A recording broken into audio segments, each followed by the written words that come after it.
A last-minute inspection before the big inauguration. Toronto architect Jack Diamond needs everything to be perfect. The new Mariinsky Theatre in St. Petersburg is the crowning of his career. It's an enormous honor, and I'm immensely thankful and grateful for this opportunity.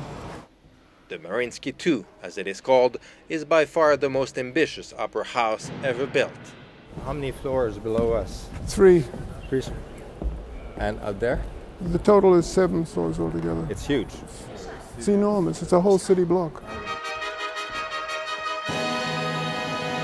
The biggest, the most technologically advanced, the most expensive.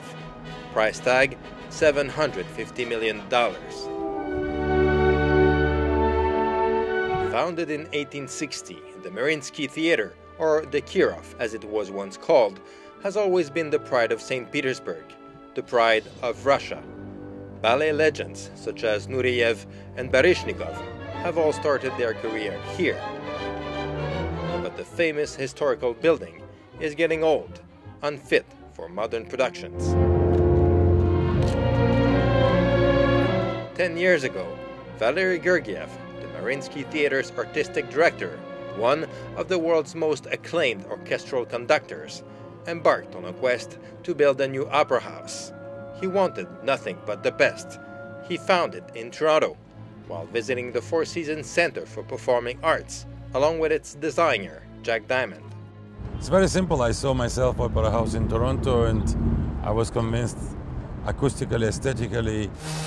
From the very beginning, sound quality became an obsession. What drives the design is the acoustics. That's number one.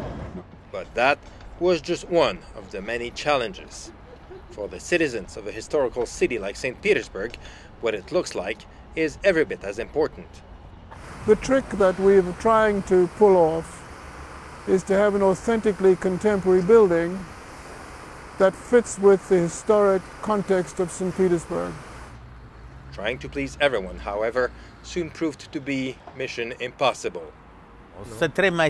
It's way too massive, says this architect. It looks like a huge factory in the city center. It's just a copy of the Toronto Opera, but it's a bad copy. But the theater's director remains unaffected.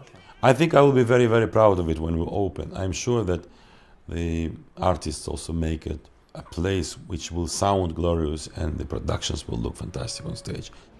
For Jack Diamond, what matters is what's inside the building.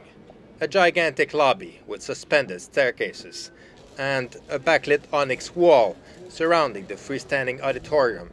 There is an echo of imperial Russia, of the grandeur of the period, and that's why I chose onyx. The auditorium, of course, was what got the most attention, designed to offer perfect sight and sound. There are no bad seats in the house. That's the difference between this and the historic buildings. Finally, after 5 years of hard work, the musicians of the Mariinsky start to play for the first time in the new theater for an acoustic test, the moment of truth. Jack Diamond suddenly feels a lot less weight on his shoulders. Absolutely satisfactory. The acoustician and I stood in 3 or 4 different positions in the hall, and it really is remarkable. So it's come through with flying colors, I'm happy to say. Of course, the real test is still ahead, with the official opening on May 2nd. Just in time for Valery Gergiev's birthday, his best birthday gift ever. Jean-Francois Belanger, CBC News, St. Petersburg.